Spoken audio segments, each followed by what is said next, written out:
மக்களே, மிக முக்கியமான செய்தி ஒன்று சொல்லணும். வெளியில் காற்று செம்மையாக இருக்குது.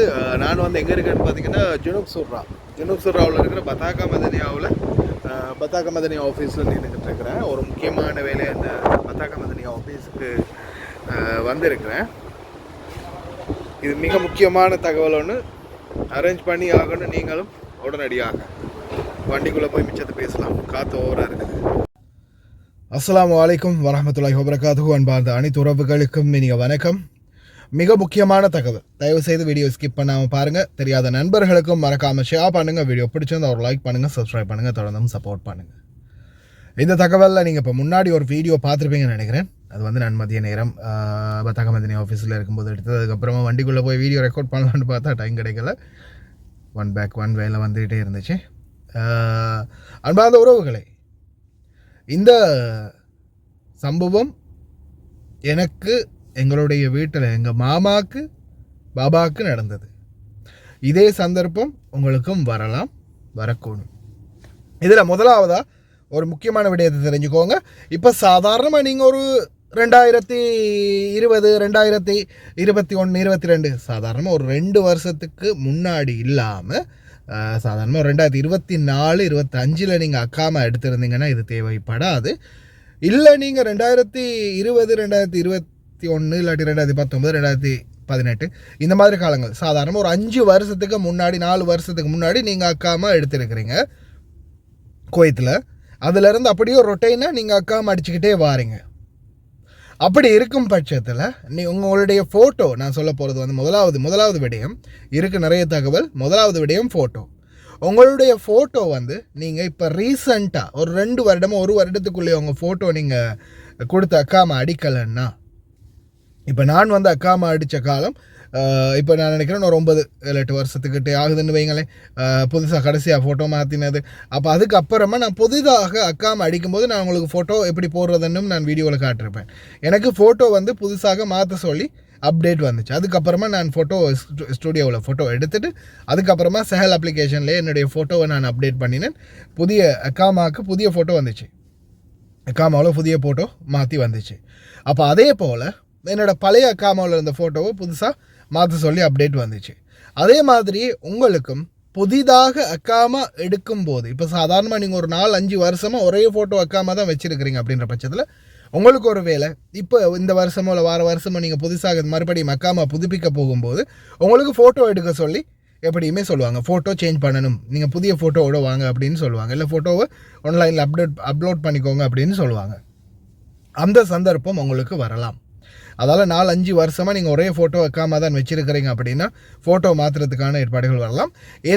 ஏதாவது ஒரு நேரத்தில் இப்போ சாதாரணமாக நம்ம ஷேவ் பண்ணிப்பேன். ஆண்களை பொறுத்தவரையில் நம்ம ஷேவ் பண்ணி சலூன் போய் கொஞ்சம் முடிக்கடியெல்லாம் வெட்டி நல்ல ஷேப்பாக நல்லா நீட்டாக இருக்கக்கூடிய நேரங்களில் சரி, எங்கேயாவது ஒரு ஸ்டூடியோ கிடச்சின்னா ஒரு ஃபோட்டோ எடுத்து வச்சுக்கோங்க. அதே மாதிரி பணிப்பெண்கள் லீவில் போகக்கூடியவங்க இருக்கிறீங்கன்னா நீங்களும் ஃபோட்டோ எடுத்து வச்சுக்கோங்க. அப்படி இல்லையா நீங்கள் வந்து அக்காமா பிடிக்க போகும்போது, அக்காமா வந்து முடிய போகும்போது ஃபோட்டோ சேஞ்ச் பண்ணணும் அப்படின்னு சொன்னீங்கன்னா, ஒருவேளை சில டைமில் உங்களுக்கு தேவைப்படாமல் விட்டால் பரவாயில்ல. அப்படி தேவைப்பட்டுச்சுன்னா சில நேரங்களில் வீடுகளில் இருக்கும் பட்சத்தில் பாபா மாமா கூப்பிட்டு போய் ஃபோட்டோ எடுக்கிறதுக்கு வாய்ப்பு இருக்குது. மற்றும்படி அந்த வெளியில் போகக்கூடிய வாய்ப்பு இருக்கிறவங்க தயவுசெய்து ஸ்டாண்ட் பையாக ஒரு ஃபோட்டோ எடுத்து வச்சுக்கோங்க.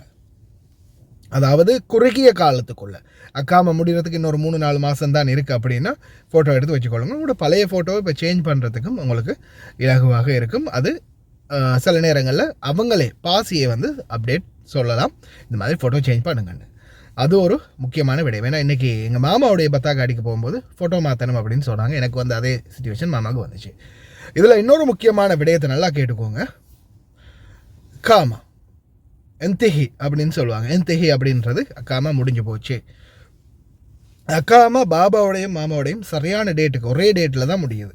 2ஆம் மாதம் 9ஆம் தேதி அக்காமா முடிகிறது. பாபாவோடது நான் அவருக்கு ஆல்ரெடியாக இன்ஃபார்ம் பண்ணிட்டேன். மாமாவோடது இன்ஃபார்ம் பண்ணவும் மறந்துட்டேன் நான். அப்போ பாபா வந்து கடைசி 8ஆம் தேதியோ 7ஆம் தேதி அக்காமா அடிச்சிருந்தார். அப்போது அக்காமா முடிஞ்சிருச்சு. இன்னும் கார்டு இஷ்யூ ஆகலை. அப்போ நேற்று இல்லை முந்தின நாள் போய் கார்டு எடுத்துகிட்டு வந்தோம். அப்போது செக் பண்ணி பார்க்கும்போது மாமாவுடைய பத்தாக்காவும் முடிஞ்சிருச்சு. அப்போ பத்தாக்கா முடிஞ்சால் அந்த பத்தாக்காவை எடுத்து அதில் வந்து புதுப்பிக்கணும். புதுப்பிக்கிறதுக்கு போனால் ஃபோட்டோ மாற்றணும் அப்படின்னு சொன்னாங்க. மறுபடியும் அடுத்த நாள் வந்து ஃபோட்டோ எடுத்துட்டு அதுக்கப்புறமா போய் தான் அக்காமா ரினியூவல் பண்ணினது.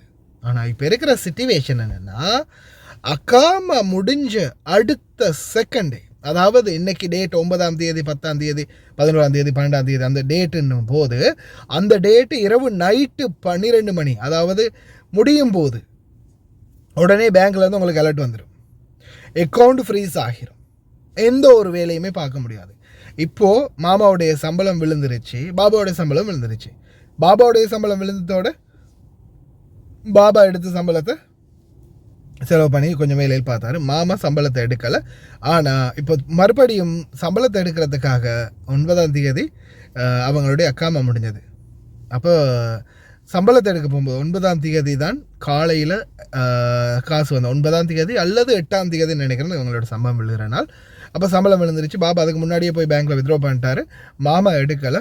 நாங்கள் 10ஆம் தேதி போகும்போது தான் உங்களுடைய கார்டு வந்து ஸ்டாப் ஆகி இருக்குது, நீங்கள் அக்கா மாவை புதுப்பிக்கலை அப்படின்னு ஃபோனுக்கு மெசேஜ் வந்தது. அதுக்கப்புறம் தான் தலையில் கையை வச்சுட்டு வட்டாரா ஃபோனு நம்ம இவன் மாமாவுடைய அக்கா மாவை மறந்துட்டோமே அப்படின்னு அதுக்கப்புறம் செக் பண்ணி பார்த்தா மாமாவுடைய அக்காமா முடிஞ்சிருச்சு. காசு எடுக்க முடியலை, ஏடிஎம் கார்டு வேலை செய்யலை.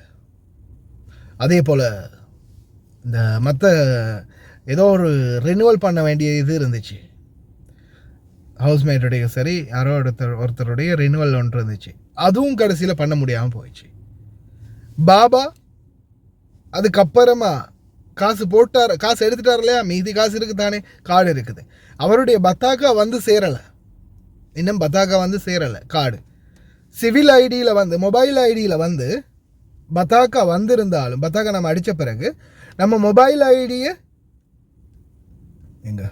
ஐடியை வந்து நம்ம ரிஃபர்ஸ் பண்ணணும். அப்படி பண்ணாத பட்சத்தில் என்ன ஆகும்னு பார்த்தீங்கன்னா, ரிஃபர்ஸ் பண்ணாத பட்சத்தில் சில நேரங்களில் மொபைல் ஐடி ஒர்க் ஆகாது. மொபைல் ஐடியில் டேட், இப்போ நான் சாதாரண உதாரணத்துக்கு காட்டுறேன் பாருங்கள். இந்த டேட் வந்து பார்த்திங்கன்னா இப்போ எக்ஸ்பயரி டேட், ஒருவேளை இது 2027 முடிகிற மாதிரி காட்டுது சரியா. ஒருவேளை உங்களுடைய அக்காமா இந்த எக்ஸ்பயர் ஆகிடுச்சு அப்படின்ற பட்சத்தில் இப்போ இது வந்து 2027 வரைக்கும் இருக்குது. ஆனால் இந்த இடத்துல எப்படி காட்டும்னு பார்த்தீங்கன்னா, உங்களுடைய மொபைல் ஐடியில் இந்த இடத்துல அக்காமா வந்து இந்த சிகப்பு கலரில் காட்டும். அப்படி சிகப்பு கலரில் காட்டும்போது பார்த்தீங்கன்னா, சிகப்பு கலரில் காட்டும்போது இந்த இடத்த பாருங்கள், மேலே சிவில் ஐடியில் மேலே, இந்த மொபைல் ஐடியில் மேலே இந்த பெல் பட்டன் ஒன்று இருக்கும், இந்த ரவுண்டு இது ஒன்று இருக்கும். இந்த இடத்துல இந்த ரவுண்டு இருக்கு இல்லையா, இந்த வளைவு இருக்கு இல்லையா, இதை நீங்கள் இப்படி டச் பண்ணினீங்கன்னா அப்படியோ லோடிங் ஆகும். லோடிங் ஆகின பிறகு ஒருவேளை நீங்கள் அக்காமா புதுப்பிச்சிருந்து இன்னும் உங்களுக்கு இந்த இடத்துல சிவப்பு கலரில் எக்ஸ்பைரி டேட் தான் காட்டுதுன்னா, மேலே பத்தாக்காவில் மேலே வந்து சரி, நான் இப்போ ஃபோட்டோ அந்த டீட்டெயில்ஸை மறைச்சதால் ஒரு பிரச்சனை ஒன்றும் இல்லை.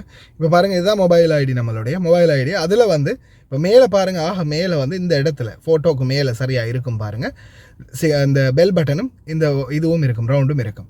இங்கே உங்களுடைய பத்தாக்கா டேட் வந்து இங்கே சிகப்பு கலரில் காட்டுதுன்னா, இங்கே உங்களுடைய டேட் வந்து சிகப்பு கலரில் காட்டும். இந்த இடத்துல சிகப்பு கலரில் காட்டும் எக்ஸ்பயர் ஆகிருந்துச்சுன்னா.